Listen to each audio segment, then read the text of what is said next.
Welcome to astro Theekshana. मैंने केतु का एक वीडियो बनाया था जिसमें केतु शुरुआत में बहुत सारे जो प्रॉब्लम्स और डिटैचमेंट देता है, जहाँ पे सफरिंग्स होती हैं, चीज़ें मिलती नहीं हैं जो चाहिए, उसके बारे में डिस्कस किया था। इस वीडियो में ये हम केतु को इस तरीके से समझने की कोशिश करेंगे कि ऐसा होता तो है, पर साथ में उसका रेमेडीज़ क्या है जो कोई भी कर सकता है। स्पेशली अलग अलग ग्रह के साथ जब केतु होता है, अलग अलग प्लैनेट्स के साथ, और साथ में जब केतु किसी साइन में भी होता है तो भी वो उसको दिखाता है, ठीक है, उसके रिजल्ट्स देता है। सो या तो प्लैनेट्स के साथ केतु हो या तो केतु जिस साइन में हो, ठीक है, वो साइन का जो प्लैनेट जिसको रूल कर रहा हो उससे जुड़ा हुआ हम चीज़ों को समझेंगे कि कैसे उसकी रेमेडीज़ की जा सकती है और क्यों वो रेमेडीज़ करने से आपको फ़ायदा होता है। दूसरा, हम किस तरीके से गणेश जी से भी ये क्यों जुड़ा हुआ है और क्यों एक तरह से है ना, ये आपको बताता है कि केतु जीवन में आपको क्या दे सकता है, कितना हाईएस्ट पोटेंशियल तक पहुंचा सकता है इवन स्पिरिचुअलिटी में। तो इसको हम समझेंगे। सबसे पहले तो केतु जो है, आपको ये समझना होगा अपने डाइजेशन के प्रोसेस से, अपने बॉडी के। ये थोड़ा अलग लगेगा आपको एग्जाम्पल, पर आपका जो डाइजेशन का प्रोसेस होता है उसमें आपने ये देखा होगा कि जब आपको बहुत भूख लगी होती है, उस समय जो आपको बहुत पसंद होता है, यूजुअली हम क्या करते हैं कि जब हम खाते हैं तो इतना अच्छा कुछ जब हमें लगता है तो हम उसे च्यू नहीं कर पाते हैं, अच्छे से चबा नहीं पाते, हम उसे और ज़्यादा लेने की कोशिश करते हैं क्योंकि हमारा भूख नहीं मिट रहा होता। बट एक्चुअल में वो होता ये है कि हमारा इच्छा इतना ज़्यादा करता है उस चीज़ को, कि इतना हमें पसंद होता है कि हम जब उसे एक कोर खाते हैं तो हमसे रहा नहीं जाता और हम दूसरे कोर की तरफ जल्दी अंदर डालने की कोशिश करते हैं ताकि हमें तृप्ति मिले। हालांकि जितना भी आप ऐसा कर लो, आपको सेटिस्फैक्शन नहीं मिलता। वो इसलिए क्योंकि जब आप कोई चीज़ लेके खाते हो, राहु रिप्रेजेंट करता है जो डिज़ायर आपको मिलता है, जो इच्छाएं आपको, वो जो कहता है कि आपको वो लेना है, चीज़ें ग्रहण करनी है, तो वो राहु के एनर्जी से आता है।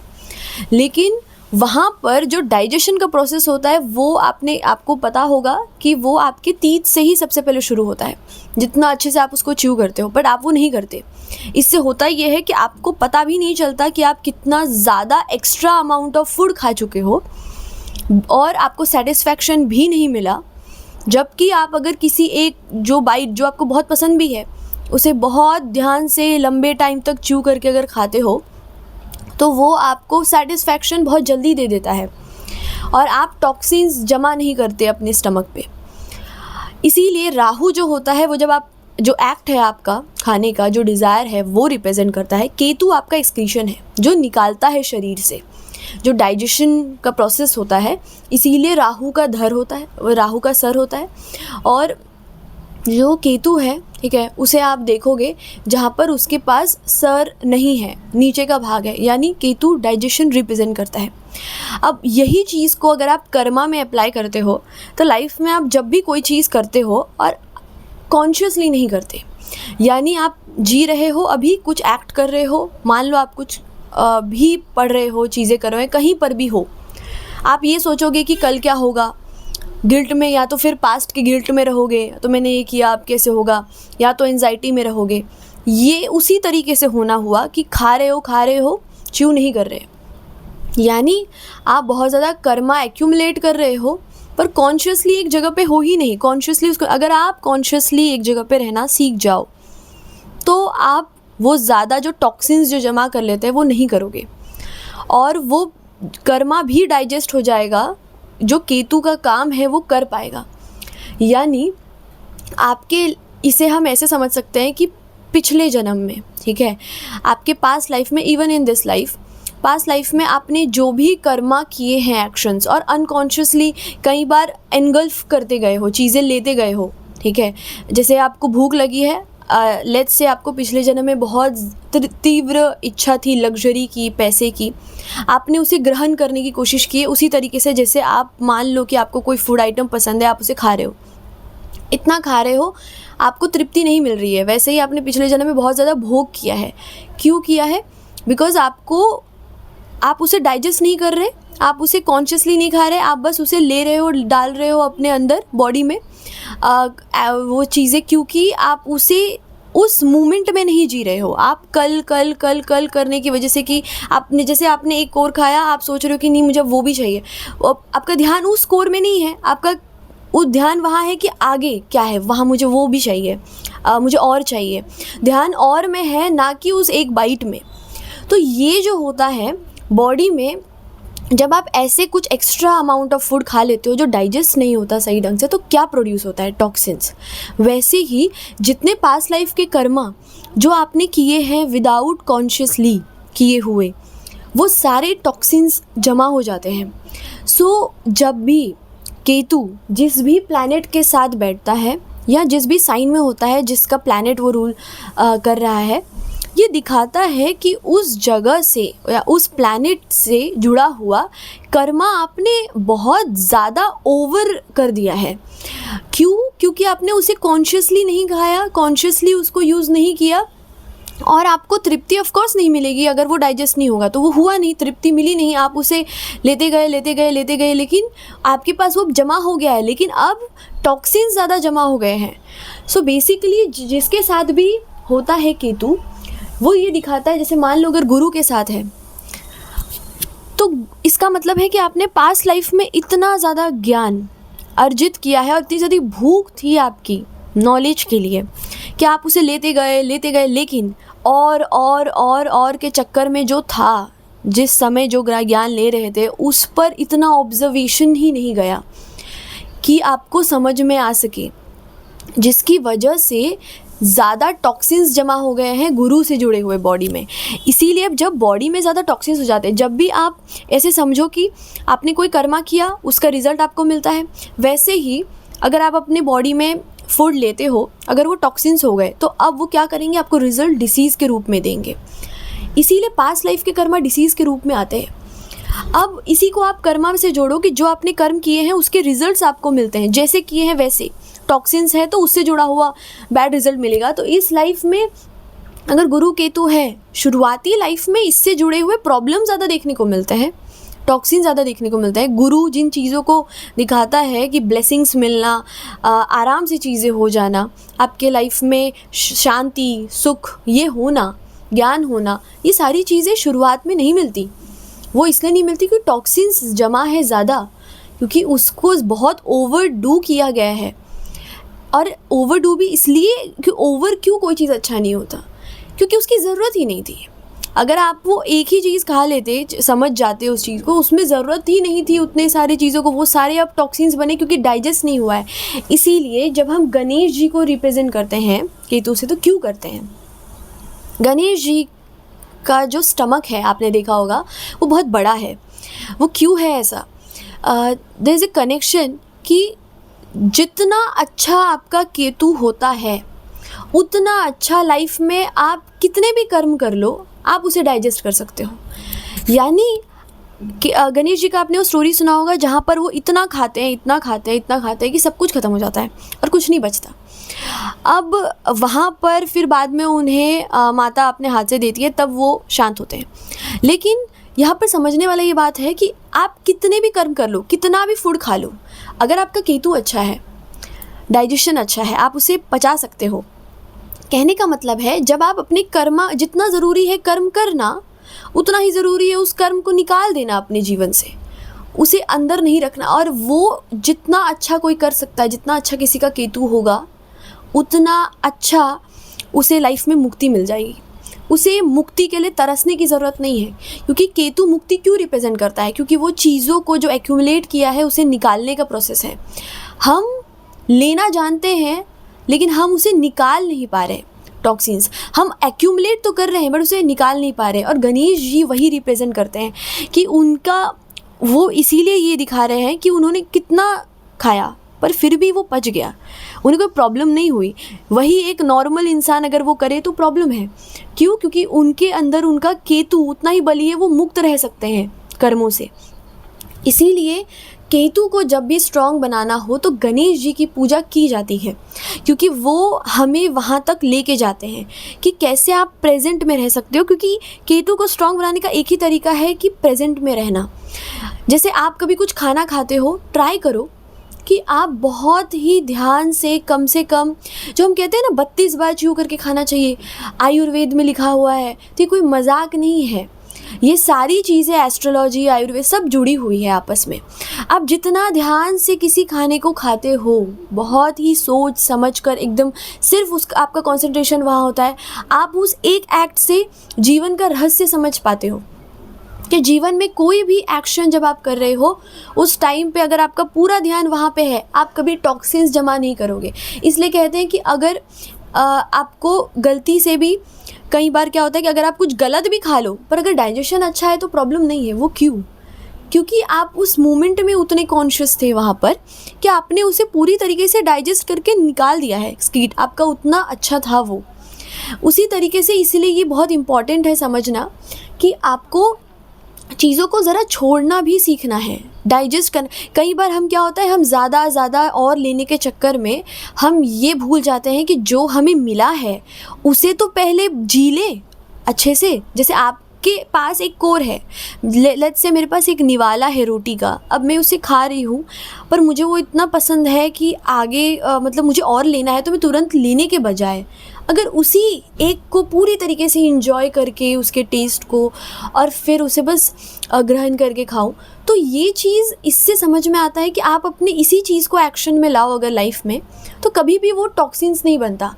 और इसीलिए आपकी लाइफ में जो भी प्रॉब्लम्स है ना, वो आपके पास लाइफ के उन चीज़ों की वजह से है जो ओवरडू किया गया है। से गुरु को इतना ज़्यादा ओवरडू किया है, इतने ज़्यादा कि अब वो टॉक्सिन्स बन गए। अब आपको गुरु के नेगेटिव इफ़ेक्ट्स देखने को मिलेंगे। क्यों? क्योंकि अब वो बॉडी में ऐसा रिजल्ट देंगे। जैसे कोई एक खाना जो बहुत अच्छा है, लेकिन अगर वो जमा होते रहे बॉडी में, टॉक्सिन जमा हो सकता, अगर वो डाइजेस्ट ना हो तो वही फूड आपके लिए प्रॉब्लम है और वही डिसीज़ पैदा करेंगे। जबकि वो है तो बहुत अच्छा था, मतलब वो फूड तो अपने आप में बहुत अच्छा है, फिर क्यों वो टॉक्सिन दे रहा है? बिकॉज वहाँ वो ज़रूरत नहीं है और उसे सही तरीके से प्रोसेस नहीं किया गया। उसी तरीके से शुक्र, अगर शुक्र किसी का केतु के साथ है या शुक्र से जुड़ा हुआ, शुक्र के साइन में हो केतु, दिखाता है कि बहुत ज़्यादा भोग विलास सुख इन सब चीज़ों में इतना ज़्यादा ध्यान देना प्रॉब्लम नहीं है। अगेन, डिज़ायर प्रॉब्लम अपने आप में नहीं है। प्रॉब्लम तब है जब आपकी इच्छा होती है और फिर उसके बाद आप उस इच्छा को जब ग्रहण करते हो तो उसे इंजॉय नहीं करते, आप उसे डाइजेस्ट नहीं कर पा रहे। आप तो बस एक्यूमुलेट करके एक वो हो गया कि एक डिब्बा है, आप उसे भर रहे हो, बट वो जा कहाँ रहा है, वो आप ले कहाँ रहे हो उसकी एनर्जी। सो प्रॉब्लम डिज़ायर नहीं है, प्रॉब्लम ये है कि उस डिज़ायर को भी तो आप उसे एक्चुअल में इंजॉय नहीं कर रहे। आपको लग रहा है कि आप इंजॉय कर रहे हो बट आप कर नहीं रहे, और इसी वजह से इस लाइफ में शुक्र से जुड़ी हुई प्रॉब्लम्स आती है। इनका मन करेगा कि रिलेशनशिप्स में, इनका मन करेगा भोग विलास इन सब चीज़ों में मन करेगा, बट वो मिलेगा नहीं इस लाइफ में शुरू में। बाद में जब आप इनके टॉक्सिन्स रिमूव कर देते हो तब इससे बड़ा अच्छा कॉम्बिनेशन कोई नहीं हो सकता। जैसे मैं बताती हूँ, जैसे शनि है तो ये क्या दिखाता है कि कर्म आपने पिछले जन्म में ऐसे मतलब इतने ज़्यादा ओवरडू कर दिया है, कर्म को करते गए बिना कॉन्शियसली किए हुए कोई भी एक्ट को, जिसकी वजह से अब यहाँ पर आपको वो मिला है कि आपको उससे रिलेटेड टॉक्सिन्स रिमूव करने हैं। जैसे चंद्रमा, आपने इतना ज़्यादा इमोशनली चीज़ों को बिना सोचे समझे किया है कि अब इस लाइफ में आपको यहाँ पर अच्छे रिजल्ट्स इमोशंस के रूप में नहीं मिलते। फिर आपको यहाँ पर जैसे बुध है, आपने इतना ज़्यादा अपने दिमाग को बिना कॉन्शियसली बस करते गए यूज़, ठीक है, ओवरडू कर दिया है, नेगेटिव चीज़ें ली है, लेकिन इस लाइफ में इसीलिए आपको वहाँ से जुड़े हुए शुरुआत में प्रॉब्लम्स आते हैं। सूर्य, मतलब आपने इतना ज़्यादा बिना कॉन्शियसली सोचे हुए इतने ज़्यादा अपने आप पे अपने कॉन्फिडेंस में कर चीज़ें किए हैं कि उसकी वजह से आपको इसका रिज़ल्ट मिलता है। इवन मंगल में एक्शंस ऐसे किए हैं, ठीक है, इतना ज़्यादा एग्रेशन, इन चीज़ों का इतना ओवरडू कर दिया है। अब होता क्या है ना इसमें कि आप समझो कि यहाँ पर मैं ये कह रही हूँ कि जैसे शुक्र है, भोग विलास प्रॉब्लम नहीं है, आपने बस उसे इंजॉय ही नहीं किया है सही ढंग से, बस एक्यूमुलेट किया है। अब इस लाइफ में क्या होता है शुरू में कि आपको पहले टॉक्सिन्स रिमूव करने हैं, उसके बाद आप जो भी चीज़ें फिर करोगे एक्यूमुलेट, वो आपको रिज़ल्ट मिलेगा। अदरवाइज़ आपको वहाँ पे जो भी रिलेशंस आएंगे, जो भी प्रॉब्लम्स आएंगे, वो सब आपको प्रॉब्लम्स देने ही आएंगे। जो भी इससे शुक्र से जुड़े हुए द्रव्य जैसे मनी होता है, even this is not good for savings, वो क्यों? क्योंकि ये शुरुआत में ऐसे रिजल्ट्स आपको देंगे। अब एक और चीज़ यहाँ पे जानने वाला है कि जिसके साथ भी केतु होता है और जहाँ पर भी केतु बैठता है उसके साइन से जुड़ा हुआ, आपके पास उससे जुड़े हुए हर नॉलेज, हर ज्ञान है ऑलरेडी। वो इसलिए क्योंकि पास्ट लाइफ में आपने उसे इतना ज़्यादा ग्रहण किया है, इतना ज़्यादा ग्रहण किया है कि वो आपके अंदर ही है। आपको वहाँ उन चीज़ों में कहीं बाहर देखने की ज़रूरत नहीं है। लेकिन क्योंकि आपने उसे इंजॉय करके डाइजेस्ट नहीं किया है, आपको वो चीज़ों का मिलेगा ही नहीं। टॉक्सिन्स जमा ज़्यादा है तो इसीलिए आपको मिलेगा नहीं जब तक, और जिस दिन आप इसके टॉक्सिन्स को रिमूव कर दोगे उस प्लैनेट से रिलेटेड जो आपने जमा करके रखे हैं, उसके बाद से आपका एक्चुअल में उन प्लैनेट से जुड़े हुए एक्सपर्टीज़ सामने आते हैं। जिस दिन टॉक्सिन्स रिमूव होंगे, आपसे बेटर उस प्लैनेट से, एनर्जी से रिलेटेड आपसे बेटर कोई कुछ नहीं कर सकता।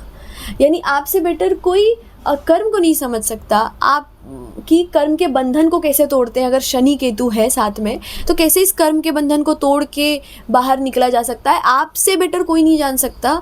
अगर किसी के पास ये कॉम्बिनेशन है, लेकिन या केतु शनि के साइन में हो तो ये तब भी बनाता है। तो ये बहुत इंपॉर्टेंट है, पर वो कब होगा? जब टॉक्सिन रिमूव हो। पहले तो वो कर्मा जो अननेसेसरी हुए हैं और डाइजेस्ट नहीं हुए हैं, सही तरीके से एक्यूमुलेशन किया, इंजॉय नहीं किया, समझे ही नहीं है, उसे रिमूव करना ज़रूरी होता है। वैसे ही गुरु, आपसे ज़्यादा गुरु केतु जिसका कॉम्बिनेशन, आपसे ज़्यादा कोई ज्ञानी नहीं हो सकता। लेकिन वो ज्ञान तब आता है जब टॉक्सिन्स रिमूव होते हैं। बहुत सारे टॉक्सिन्स प्रेजेंट है, गुरु से जुड़े हुए हर तरह के विकार प्रेजेंट होते हैं। मंगल, यानी आपसे ज़्यादा बड़ा कोई योद्धा या एनर्जी जिसके पास जो एनर्जी को सही तरीके से, शक्ति को सही तरीके से समझ सके, कोई नहीं है। लेकिन उस चीज़ के लिए भी आपको उससे रिलेटेड टॉक्सिन्स रिमूव करने होंगे पहले, क्योंकि आपने उसे सही तरीके से डाइजेस्ट नहीं किया है, उसे इंजॉय नहीं करके ऑब्जर्व नहीं कर पाए हो, डाइजेस्ट नहीं कर पाए हो, सिर्फ एक्यूमुलेट किया है और अनकॉन्शियसली किया है। वैसे ही शुक्र, आपसे बेटर कोई भी सुख को अनुभव नहीं कर सकता कि ब्लिस जो बोलते हैं ना, शांति, वो क्या होती है, और कितना ज़्यादा किस तरीके से आराम से, कंफर्ट में, और एक्सपर्ट किसी चीज़ में इतना ज़्यादा एक्सपर्ट हो जाना कि किसी भी हद तक चले जाना, ये शुक्र केतु आता है। मतलब आपसे बेटर कोई भी एक लक्ष्य पर फोकस नहीं करता, क्योंकि शुक्र लक्ष्मी है जिनका लक्ष्य कभी छूटता नहीं है। यानी ऐसे इंसान का लक्ष्य से वो कभी भ्रमित नहीं हो सकते, पर वो तब होता है जब इसके टॉक्सिन्स रिमूव हो। पहले सबसे पहले तो ये आपका फोकस शुक्र के ऐसे एस्पेक्ट पर जोड़ता है, क्योंकि वो टॉक्सिन जमा है जहाँ पर आपको पीड़ा ही देगा। और इसीलिए जैसे चंद्रमा है तो ये आपको क्या देगा? प्रॉब्लम्स, इन द सेंस कि इसको आपने इमोशनली इतना ज़्यादा यूज़ किया है, ओवरडू किया है, कि इस लाइफ में आपको अपने आप से ही, मतलब अपने इमोशंस को ही आप समझ नहीं पाओगे। आप जितना ज़्यादा इमोशनली ड्रिवन रहोगे उतना ज़्यादा आपको पेन मिलेगा। सो पहले तो ये टॉक्सिन्स मन से ही निकालना ज़रूरी है। फिर उसके बाद ये इससे ज़्यादा स्पिरिचुअल कॉम्बिनेशन, क्योंकि चंद्रमा केतु है, आपसे ज़्यादा मन को कोई समझ नहीं पाएगा कि मन किस तरीके से चलता है। इवन ऐसे लोग बहुत अच्छे साइकोलॉजिस्ट बन सकते हैं, दूसरों को समझ सकते हैं, उन्हें किसी को देख के समझ में आ जाएगा ये इंसान कैसे हैं। चंद्रमा केतु के साथ जब होता है इतना अच्छा कम। लेकिन टॉक्सिन रिमूव करने के बाद, वैसे ही बुध केतु, दिमाग इतना तेज़ होता है इनका, लेकिन ये टॉक्सिन रिमूव करने के बाद ये इतने ज़्यादा इंटेलिजेंट होते हैं कि गलत और सही के बीच में भेद करना या डिसीजन लेना कभी भी इनके लिए बाएं हाथ का खेल हो जाता है। कि इनको जब सही है गलत है उसमें सही चुनाव करना, हर किसी के लिए क्या सही होगा, जो वो उसमें सबसे बेस्ट, इवन किस तरीके से किसी से भी रिश्ता जोड़ लेना, कम्युनिकेट कर पाना, ये दिखाता है। मतलब बुद्धि का जो स्तर है ना वो इतना तेज़ होता है कि इतनी जल्दी क्विक लर्न करते हैं जब टॉक्सिन रिमूव होते हैं तब। वो इम्पॉर्टेंट है क्योंकि इसको कॉन्शियसली नहीं किया है। अब सूर्य केतु के साथ है तो इनसे ज़्यादा कोई ये नहीं समझ पाएगा कि ज्ञान, बहुत ज्ञानी। क्यों? क्योंकि सूर्य अपने आप में सबसे ज्ञानी है। सबसे पहला जिनको ज्ञान मिला भी है ना वो सूर्य है। यानी यहाँ पर आपको जितने भी वेद के ज्ञान हैं ये सब आपके अंदर है। वेदों का ज्ञान, डिसिप्लिन होना, एक निष्ठा होना कि जो चीज़ें कर रहे हैं उसमें फिर ख़त्म नहीं करना है, उसे कंप्लीट करना है। जो एक निष्ठा, नॉलेज, ज्ञान और जो एक ऊर्जा होता है वो सब इनसे बेटर कोई नहीं जान सकता। लेकिन प्रॉब्लम ये है कि इसका टॉक्सिन पहले रिमूव होना ज़रूरी है लाइफ में। वो डिपेंड करता है कितना है, कैसे किया जा सकता है, किस तरीके से, कितना स्ट्रॉन्ग टॉक्सिन्स भी है, वो चार्ट देख के ओवरऑल पता चलता है। सो इस तरीके से आप देख सकते हो। अब पॉइंट क्या है ना, सबसे पहले कि इससे पहले कि मैं आपको रेमेडी दूँ, पर उससे पहले एक ये भी है जो आप करके इसको फील कर सकते हो कि केतु जब भी यहाँ पे है ना, जैसे मैंने बोला टॉक्सिन रिमूव करना है, इसका सबसे पहला चीज़ तो ये है कि कॉन्शियसली अब उन चीज़ों में ना अवेयर हो जाओ। या लाइफ के इन जनरल हर चीज़ में भी अवेयर होना चाहिए, लेकिन स्पेसिफिकली जहाँ साइन में केतु है, जिसके साथ बैठा है, उन चीज़ों से जुड़े हुए चीज़ों को बहुत कॉन्शियसली और ध्यान से करो। जो कर रहे हो वही करो, ना उसके फ्यूचर के बारे में सोचो, ना उसके पास्ट के बारे में सोचो। जब आप उसके प्रेजेंट में नहीं जी रहे हो, पास्ट या फ्यूचर में जी रहे हो, माइंड एट के आप उसके टॉक्सिन्स को और बढ़ा रहे हो, कम नहीं कर रहे। तो आप जैसे चंद्रमा केतु है तो आप इतना इमोशनली चीज़ों के बारे में ज़्यादा फ्यूचर का मत सोचो, ना पीछे सोचो। वो आपको और ज़्यादा आप टॉक्सिन क्रिएट कर रहे हो। जितना ज़्यादा आप उसके बारे में प्रेजेंट में नहीं सोचोगे उतना ज़्यादा और क्रिएशन हो रहा है आपके टॉक्सिन्स का। तो आपको वो रिज़ल्ट मिल रहा है, वो पैटर्न रिपीट हो रहा है बेसिकली। मैंने क्या कहा था बहुत पहले भी कि पैटर्न रिपीट होना ज़रूरी है आपको किसी भी कर्म का फल देने के लिए इस लाइफ में भी। यानी अगर शनि केतु साथ में है या शुक्र केतु साथ में, अगर आप ये पैटर्न रिपीट ही तो कर रहे हो, जब आप कॉन्शियसली नहीं कर रहे, अब वही एक्ट फिर से नहीं कर रहे, तो आप रिपीट कर रहे हो, पैटर्न और जनरेट हो रहा है, टॉक्सिन्स और जनरेट हो रहा है। अब यहाँ पे इसका रेमेडी क्या होता है कि सबसे पहला रेमेडी तो यही है कि ऑलवेज़ गणेश जी का पूजा करना है। क्योंकि जब तक आपका केतु स्ट्रांग नहीं होगा, आप उसके आगे कोई उपाय करोगे भी तो वो उतना रिजल्ट नहीं देगा। सबसे पहले तो गणेश जी का पूजा करना बहुत ज़रूरी है स्टार्टिंग में, कोई भी रेमेडी परफॉर्म करने से पहले। एंड वो भी स्पेशल पूजा होना चाहिए गणेश जी का, जो आप उनसे डायरेक्टली कनेक्ट कर सको और उस समय आपका ध्यान भटकना नहीं चाहिए, बहुत इंपॉर्टेंट है। उसके बाद आपको शिव जी यानी शिव की पूजा क्यों करनी है ये भी मैं बताती हूँ कि शिव जो है वो डिस्ट्रॉय करते हैं, नेगेटिविटी रिलीज़ करते हैं। वही थे जिन्होंने हलाहल का पान किया था। तो जब आपको आपकी बॉडी से टॉक्सिन्स रिलीज़ करना होता है ना, तो एक शिव जी हैं जिनका सहारा आपको लेना होता है। तो जब आप शिव लिंग पर कभी भी जल कोई भी चीज़ जब चढ़ा रहे हो, अब यहाँ पे ये देखना है कि केतु किसके साथ जुड़ा हुआ है उस दिन। यानी अगर शनि के साथ जुड़ा हुआ है तो सैटरडे को, चंद्रमा के साथ है तो मंडे को, शुक्र के साथ है तो फ्राइडे को, जुपिटर है तो थर्सडे को। ऐसे ही उसी दिन आपको उस प्लैनेट से जुड़े हुए जो चीज़ें हैं, एलिमेंट्स, उनको शिवलिंग पर चढ़ाना है। एंड ये आपको मॉर्निंग में करना है।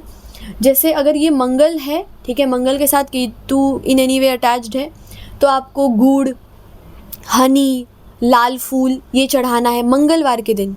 सूर्य है तो आपको शहद, लाल चंदन ये आपको संडे को चढ़ाना है।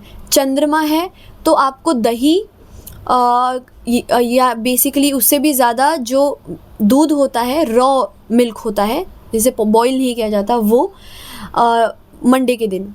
गुरु यानी जुपिटर अगर है तो थर्सडे के दिन, गुरुवार के दिन पीला फ्लावर या येलो फ्लावर, चंदन, येलो चंदन, उसमें भी पीला चंदन और घी, इन सब चीज़ों में से कोई भी आप पकड़ सकते हो इन एनी वे, जैसे आप जिस चीज़ को ले पाओ आसानी से वो चीज़ें आप चढ़ा सकते हो थर्सडे को। फिर शुक्र हो गए तो शुक्र के लिए आप परफ्यूम, इत्र दे सकते हो, वाइट फ्लावर्स कर्ड, दही, ऐसे आप यूज़ कर सकते हो फ्राइडे को। सैटरडे के लिए काला तिल सबसे अच्छा होता है, और धतूरा ये सैटरडे को कर सकते हो। बुध के लिए आपको वेंसडे को दुर्वा, बेलपत्र, या फिर आप जो शुगर केन जूस होता है, गन्ने का रस होता है वो, ये इस तरीके से जब आप उन दिन में जिसके साथ केतु अटैच्ड है अगर आप शिवलिंग पर चढ़ाते हो तो वो आपके टॉक्सिन्स को धीरे धीरे रिमूव करता है। बट अब आप टॉक्सिन रिमूव कर रहे हो बट साथ में और एक्यूमुलेट करते रहोगे तो क्या फ़ायदा है। इसीलिए जब आप वो चीज़ें कर रहे हो ना तो बी अवेयर कि उस प्लैनेट से जुड़े हुए चीज़ों को कोशिश करो कॉन्शियसली करने का। जब आप करते हो तो आपका ये रेमेडी और ज़्यादा अच्छा रिजल्ट देता है, क्योंकि आप जैसे आप समझो कि जब आप शिवलिंग पर कुछ चढ़ा रहे हो तो सबसे पहले तो ये समझो कि शिवलिंग है कौन, आप ही के अंदर है, ठीक है। भगवान आपके अंदर और दैत्य भी आपके अंदर ही है। तो जब आप भगवान की ओर बढ़ते हो, यानी जब आप एक पॉजिटिव आउटलुक की ओर कॉन्शियस होने की कोशिश करते हो, तो जैसे आपने ये एक्ट किया आप उसमें वो कर रहे हो, पर दूसरे ही पल अगर आप फिर अपने एक्शन से दैत्य से ही जुड़े हुए चीज़ों को वापस ले रहे हो, मतलब अनकॉन्शियसली ही चीज़ें कर रहे हो, तो वो कितना हद तक आपको इफ़ेक्ट देगा। सो ऐसा नहीं है कि आपका जो ये रेमेडी है ये वर्क करेगा ही करेगा, लेकिन ये तब ज़्यादा स्ट्रांगली करेगा जब आप साथ में कॉन्शियस भी हो उस प्लैनेट से जुड़े हुए, अब ना उसके प्रेजेंट और फ्यूचर में, जब आप खुद का मेहनत भी उन चीज़ों में कर रहे हो तब ये ज़्यादा जल्दी इफ़ेक्ट करेगा। कई बार ये होता है कि अगर क्योंकि जब आप ये करते हो ना तो धीरे धीरे धीरे धीरे टॉक्सिन्स जब रिलीज़ होते हैं तो 100% ये ज़रूर होगा कि ये मैं रेमेडीज़ फिर क्यों दे रही हूँ, क्योंकि जब आप ये करते हो ना रेमेडीज़ तो आपके ना लाइफ से जैसे जैसे टॉक्सिन रिलीज़ होते हैं आपको आ भी जाता है वो दिमाग कि कैसे आप कॉन्शियसली अवेयर हो सकते हो। बिना ये किए कई बार बहुत मुश्किल हो जाता है, क्योंकि कम से कम कुछ तो टॉक्सिन रिलीज़ हो ताकि आपको चीज़ें समझ में भी आए, क्योंकि जब तक आप स्टक डाउन रहोगे तो आपको खुद भी कैसे निकल पाओगे। बहुत डिफ़िकल्ट हो जाता है टॉक्सिन्स को खुद से निकाल पाना पूरी तरीके से बिना हेल्प लिए। तो यहाँ पर आपको रेमेडीज़ पहले परफॉर्म करने, ये बिल्कुल उसी तरीके से है कि जब आप मान लो आपको बीमारी हो गई, टॉक्सिन्स जमा हो गए, अब आपको डिसीज़ हो गया है, कोई प्रॉब्लम हो गया है। अब मैं आपको बोलूँ कि आप एक काम करो, अच्छे से खाओ, अब से कुछ प्रॉब्लम नहीं होगा आपको, ठीक है। आप कोशिश करो अच्छे से खाओ अब से। आप मुझे यही बोलोगे कि ठीक है, मतलब अब से तो मैं खाऊंगा, बट अब जो बीमारी हो गई है उसका क्या। जो बीमारी हो गई है ना उसका इलाज है ये रेमेडीज़। जब आप ये करते हो शिवलिंग पर तो वो जो टॉक्सिन्स जो ऑलरेडी है वो रिलीज़ होता है, लेकिन अब डॉक्टर आपको यही कहेगा ना कि दोबारा मत करना सेम चीज़ें, सेम उसी तरीके से दोबारा ये चीज़ ना हो। तो कॉन्शियस रहना है उस प्लैनेट से जुड़े हुए। कॉन्शियस का मतलब है प्रेजेंट में रहना है, फ्यूचर या पास्ट में नहीं सोचना है। धीरे धीरे आप देखोगे कि ऐसा करने के बाद वो प्लैनेट से जुड़ी चीज़ें आपके पास आने लगी है, आप अच्छा होने लगा है, वो इम्प्रूव हो रही है,